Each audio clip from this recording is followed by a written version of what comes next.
ನಮಸ್ಕಾರ. ಯಾವ ಊರಮ್ಮ? ಮೈಸೂರು ಸರ್. ಮೈಸೂರಾ? ದೇವಸ್ಥಾನಕ್ಕೆ ಬಂದಿದ್ದೀರಾ? ಎಷ್ಟು ವರ್ಷದಿಂದ ಬರ್ತಿದ್ರಣ್ಣ?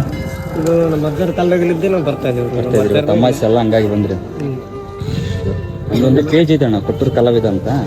ದೇವಸ್ಥಾನ ಮುಂದೊಂದು ಫೋಟೋ ತೆಗೆದು ಹಾಕಂಡ್ರೆ ಏನ್ ಅಭ್ಯಂತರ ಅಂದ್ರೆ ನೀವು ನಿಂತ್ಕೊಂತೀರ, ಒಂದೆರಡು ಫೋಟೋ ತೆಗಿತೀನಿ. ಆಯ್ತು, ನಮ್ಗೆ ಏನು ತೊಂದ್ರೆ ಏನು. ಅಜ್ಜನ ಬಗ್ಗೆ ಏನಾದ್ರು ಹೇಳ್ಬೇಕಂದ್ರೆ ಏನ್ ಹೇಳ್ತೀರ? ಅಜ್ಜರು ಬಹಳ ಹೆಚ್ಚಿನ ತೋಳಾರಿ ಐತ್ರಿ. ನಾವು ಸಣ್ಣರಿದ್ರಿ, ಸಣ್ಣಕ್ಕೂ ಕೂಡ ಕಷ್ಟ ಇತ್ರಿ ನಮ್ಗೆ. ಕರೆಕ್ಟ್. ನಾವು ಅವರು ಇದಾಗಲಿದ್ದ ನಡ್ಕಂತ ಬಂದು ಈಗ ಒಳ್ಳೆ ದುಡಿಮೆ ಇದೆ, ಒಳ್ಳೆ ಜಮೀನು ಇದೆ, ಒಳ್ಳೆ ಮಕ್ಕಳಿಗೆ ವಿದ್ಯಾಭ್ಯಾಸನೂ ಇದೆ.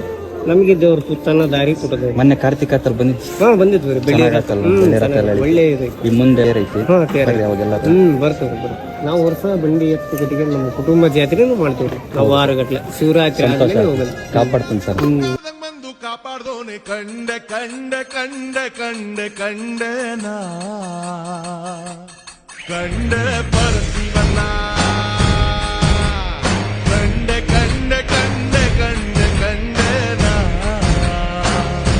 ತುಂಬ ಧನ್ಯವಾದ.